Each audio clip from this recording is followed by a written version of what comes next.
ఎన్ని రోజులు ఉన్నావు నార్మల్గా అఘోరితో? అఘోరితో ఎన్ని రోజులంటే ఒక 2 months అనుకుంటా జర్నీ. 2 months journey. ఎటు తిరిగే వాళ్ళు నార్మల్? నాకు డౌట్. ఏంటంటే అంటే టెంపుల్స్ కే తిరిగిపోయేవాడు. టెంపుల్స్ తీసుకెళ్ళి దర్శనం చేసుకోవడం, పడుకోవాలి అనుకుంటే పెట్రోల్ బంక్ దగ్గర నైట్ ఆపేసి పడుకోవడం. ఫుడ్ అంటారా, భక్తులు ఉంటారు కదా, ఇప్పుడు అంత ఫేమ్ అయిన అతనికి ఆ కారు చూసే, ఆ స్టిక్కరింగ్ అయిన చూసే వచ్చేస్తారు.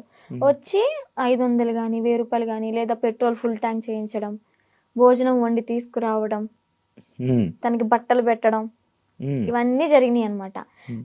అలా చూసుకుంటే రోడ్డు మీద వెళ్ళే వాళ్ళందరూ ఒక 10 ఇచ్చినా గానీ, ఒక 100 మంది 10 ఇచ్చారనుకోండి, ఎంత అవుతుంది? 10,000 1000 రూపాయలు ఎంత అవుతుంది? రోజుకి ఒక 25-30 సంపాదిస్తాడు అనుకోండి. అలాగా రోజుకి 25-30. పెట్రోల్ ఫ్రీయే, డబ్బులు ఫ్రీయే, తిండి ఫ్రీయే. ఇంకేముంది, ఏసీ ఆన్ చేసుకుని చల్లగా కూర్చుని తోలడం. రోజుకి 25,000-30,000 పడిపోయి నేనే పక్కన కూర్చున్నా కదా. లెక్కెట్టేదానంటే ఒక్కసారి అనుకుంటే కౌంట్ చేసా మనీ మొత్తం. అంటే ఓన్లీ గుడ్లకి వెళ్ళడం, పెట్రోల్ బంక్ పడుకోవడం అంతే. అంతే. ఇంకా ఇల్లు సపరేట్ ఏమి ఉండేవి కావు.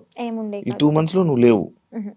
మరి అప్పుడు ఎప్పుడు క్వశ్చన్ చేయలేదా, నువ్వు అడగలేదా? అంటే ఆశ్రమం పెడదాము అని చెప్పని ఇంకేదో చెప్పుకుంటూ ఇంకా తెలిసిందే కదా.